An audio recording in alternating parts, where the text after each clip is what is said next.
Diyan na po ako magpa-park. Diyan sa tapat ng kusina. Mababaw na yan. Mababaw na. Sige po.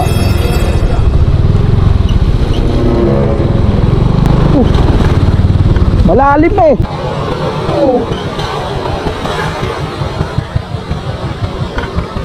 Malalim eh.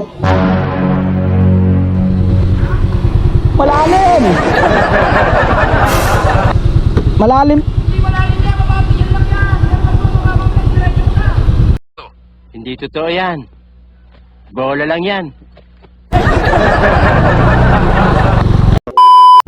Ito na nga takakotay ng panibagong booking natin at hindi ko nga inaasahan sa location ni customer ay ganito pala kalawak ang baha. At nagulat talaga ako. Hindi man lang tayo in-inform ng customer natin na mayroon pala tayong baha na pupuntahan o yung location niya. Pero dahil no choice na ako, kailangan kong i-deliver. Buti na lang may dumaan na truck at nakapagsabi sa akin na may daanan pa daw. Pero dahil sabi sa akin ng security guard na mas nakakaalam dito sa location, yan lang daw yung dadaanan. Kaya no choice ako. Tinatawagan ko si customer pero mahina kasi yung signal natin at hindi kami magkaintindihan dalawa.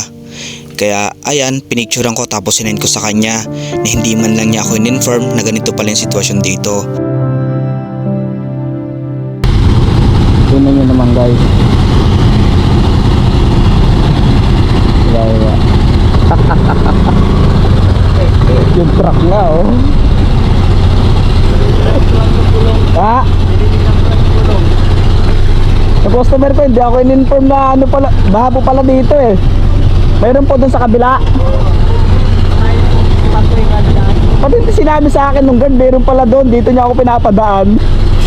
Sige po, tingnan ko po. May ikot ako. Thank you po. Ayun naman guys. Ito ba yung lubog ng truck oh. Tingnan nyo. Diba? Ayan guys oh. Kung lubog yung truck nyan dyan, ay malalim yan. Sir, dito po yung ano, dito pala eh. Dito kasi yung pinapadaan ng guard, meron pala dito. Meron naman. Pero talaga daan na. Sino kayo na ba yan? Kay... Daan mo rito. Ay, yung motor po? Oo. Doon, makakadaan ka mo. Diba? Diyan na po ako magpa-park. Diyan sa tapat ng kusina na yan.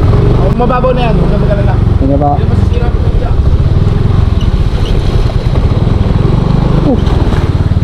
Malalim eh.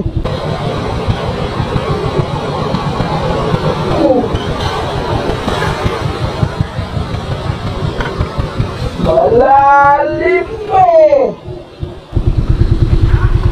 Malalim. Malalim.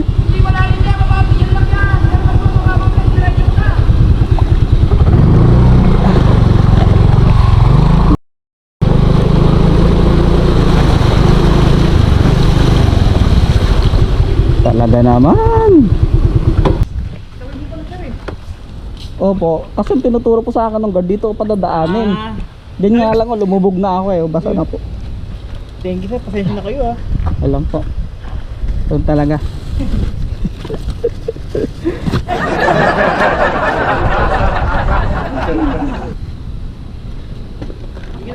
Sige po.